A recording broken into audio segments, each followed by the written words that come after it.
മഹാഭാരത കഥകളുടെ മറ്റൊരധ്യായത്തിലേക്ക് ഏവർക്കും സ്വാഗതം. 12ാമത്തെ പർവമായ ശാന്തിപർവത്തിലെ കഥകളാണ് നമ്മൾ കേട്ടുകൊണ്ടിരിക്കുന്നത്. ധർമ്മങ്ങളിലും ആശ്രമങ്ങളിലും വെച്ച് ഏതാണ് ശ്രേഷ്ഠമെന്നാണ് യുധിഷ്ഠിരന്റെ പിന്നത്തെ സംശയം. രസകരമായ ഒരു ഇതിഹാസത്തിൽ കൂടിയാണ് ഭീഷ്മൻ അതിന് മറുപടി പറഞ്ഞത്. പണ്ട് നഹുഷൻ എന്ന രാജാവ് തപസ്സും സ്വാധ്യായവും ചെയ്ത് വളരെ പ്രഭാവശാലിയായി തീർന്നു. അതിന്റെ ഫലമായി അദ്ദേഹത്തിന് ത്വഷ്ടാവിന്റെ പശുവിനെ കിട്ടി. പശുവിനെയും കൊണ്ടുപോരുന്ന സമയത്ത് വഴിയിൽ വച്ച് കപില മഹർഷിയെ കണ്ടു. ആ സമയത്ത് സ്യൂമരശ്മി എന്ന മഹർഷിക്ക് തന്നെ പ്രത്യക്ഷപ്പെടുത്താതെ കപില മഹർഷിയോട് ചിലത് സംസാരിക്കാൻ സൗകര്യമാണെന്ന് തോന്നി. വൈദിക കർമ്മങ്ങളിൽ പൂർണ്ണ വിശ്വാസമുള്ള ആളല്ല കപിലൻ. അതിനാൽ അദ്ദേഹത്തോട് വൈദിക ധർമ്മത്തിന്റെ മഹത്വത്തെക്കുറിച്ച് ചിലത് സംസാരിക്കണമെന്ന് മോഹമുള്ള ആളായിരുന്നു സ്യൂമരശ്മി. നേരിട്ട് സംസാരിക്കാൻ മടിയുണ്ട് താന്.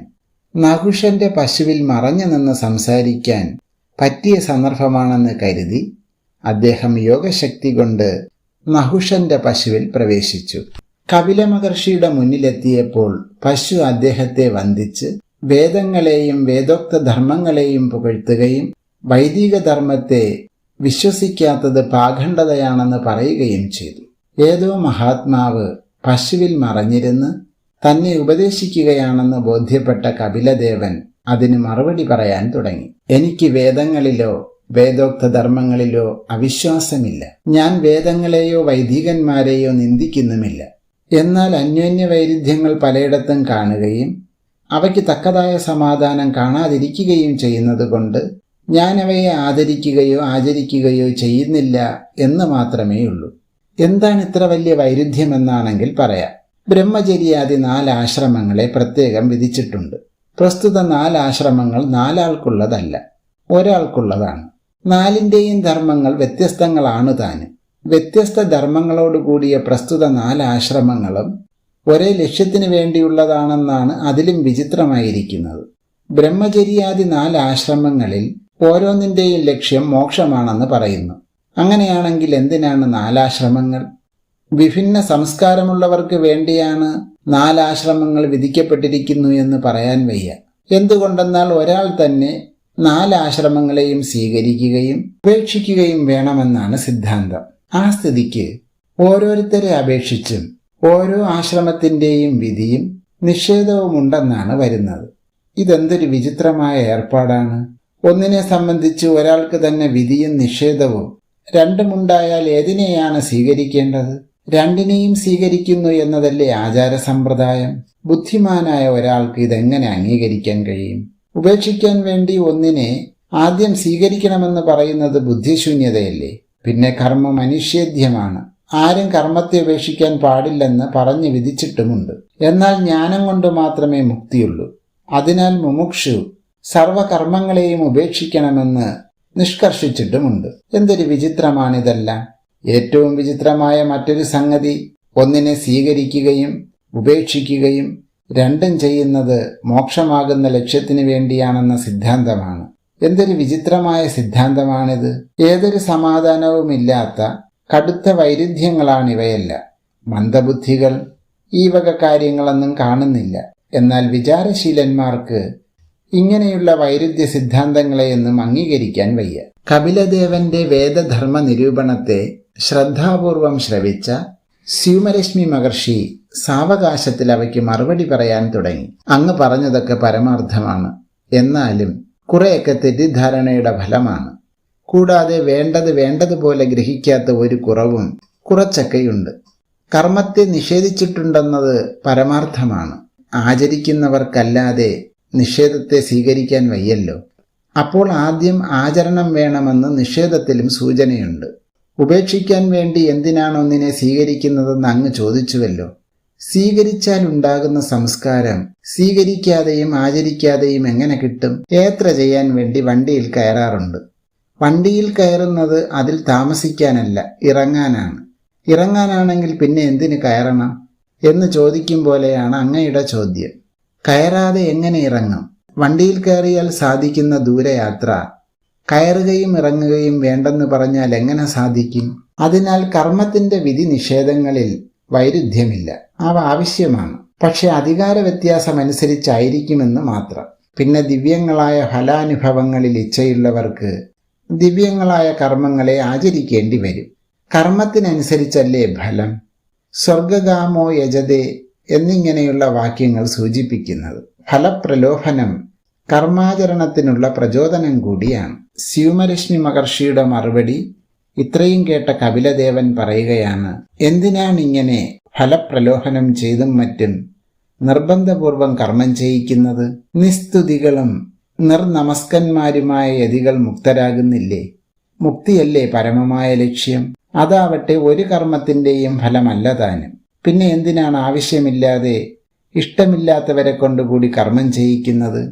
വണ്ടിയിൽ കയറാതെ എങ്ങനെ ഇറങ്ങുമെന്ന് അങ്ങ് ചോദിച്ചല്ലോ.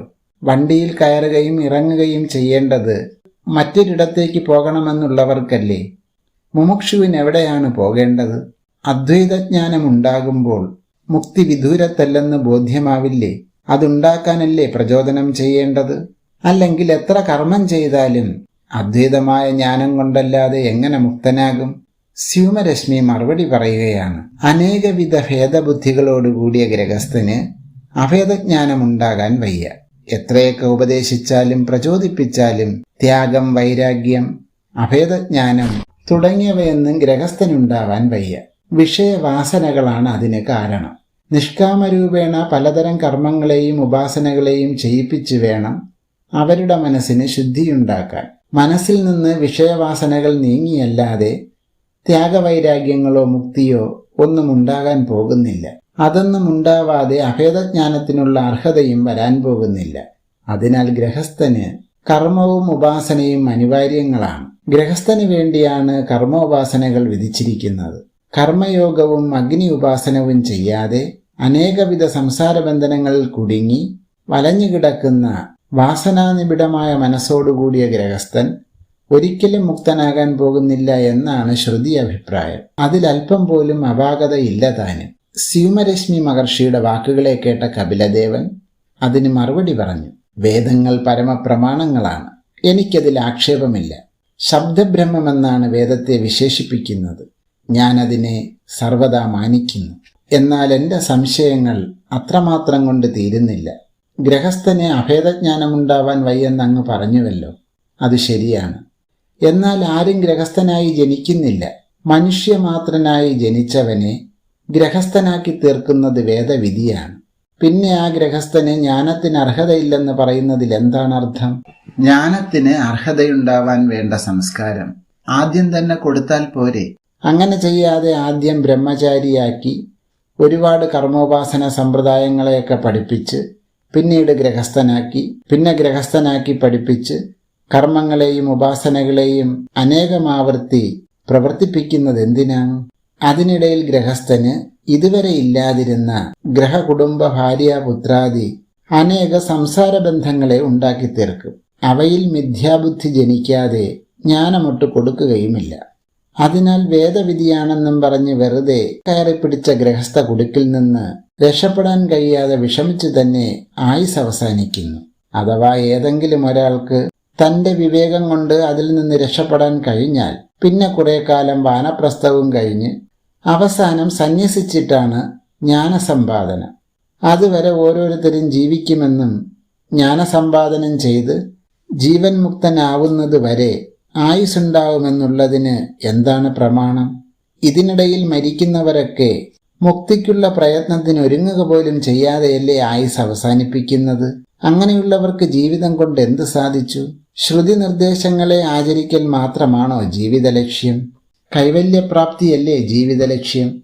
അതാകട്ടെ അഭേദമായ ആത്മജ്ഞാനം കൊണ്ട് മാത്രമേ സാധിക്കാൻ പോകുന്നുള്ളൂ. അതിനാൽ ജ്ഞാനസമ്പാദനത്തിനുള്ള പ്രയത്നമല്ലേ ഓരോരുത്തരെ കൊണ്ടും ആദ്യം തന്നെ ചെയ്യിക്കേണ്ടത്? അതിനല്ലേ പ്രചോദനം കൊടുക്കേണ്ടത്? ഇവയൊക്കെയാണ് എൻ്റെ ബലമായ സംശയങ്ങൾ. അതിനൊന്നും തൃപ്തികരമായ ഏതൊരു മറുപടിയും ശ്രുതിയിലെവിടെയും എനിക്ക് കാണാൻ കഴിഞ്ഞിട്ടില്ല. മനുഷ്യന് തൻ്റെ ജീവിതം കൊണ്ട് സാധിക്കേണ്ട ഒരേ ഒരു ലക്ഷ്യം മോക്ഷം മാത്രമാണെന്ന് ഞാൻ പൂർണ്ണമായി വിശ്വസിക്കുന്നു. ശ്രുതിയും അത് സിദ്ധാന്തിക്കുന്നുണ്ട്, ജ്ഞാനകാണ്ഡത്തിൽ മാത്രം. അഭേദമായ ആത്മജ്ഞാനം ഒന്നുകൊണ്ട് മാത്രമേ മോക്ഷാനുഭൂതി ഉണ്ടാകാനും പോകുന്നുള്ളൂ. അതും ശ്രുതി സിദ്ധാന്തിച്ചിട്ടുണ്ട്. ആ സ്ഥിതിക്ക് അഭേദജ്ഞാനത്തിൻ്റെ സിദ്ധിക്ക് ആവശ്യമില്ലാത്ത നിർദ്ദേശങ്ങൾ മാനിക്കേണ്ടതില്ല എന്നാണ് എൻ്റെ പക്ഷം. അതാണ് ഞാൻ ചെയ്യുന്നത്. കപില ഭഗവാന്റെ മുഖത്തുനിന്ന് ഇത്രയും കേട്ട സ്യൂമരശ്മി മഹർഷി പതുക്കെ പശുവിൽ നിന്ന് പുറത്തു കടന്ന് അന്തർധാനം ചെയ്തു. അതോടെ പശുവും നകുഷനും മുന്നോട്ടു പോവുകയും ചെയ്തു. യുധിഷ്ഠിര, ഈ ഇതിഹാസത്തിൽ നിന്ന് മോക്ഷധർമ്മമാണ് എല്ലാറ്റിലും വച്ച് ശ്രേഷ്ഠമായ ധർമ്മമെന്ന് ബോധിക്കാൻ കഴിയുന്നുണ്ടല്ലോ. മോക്ഷധർമ്മം തന്നെയാണ് ഏറ്റവും ശ്രേഷ്ഠമായ ധർമ്മം. അതിനെ നിർബാധം സാധിക്കാനും ആചരിക്കാനും പറ്റുന്ന സംസ്കാരം ഉണ്ടാക്കി തീർക്കാനുള്ളതാണ് ബാക്കിയുള്ള ധർമ്മങ്ങളെല്ലാം തന്നെയും. ഈ കഥാഭാഗങ്ങൾ ഇവിടെ പൂർത്തിയാകുന്നു.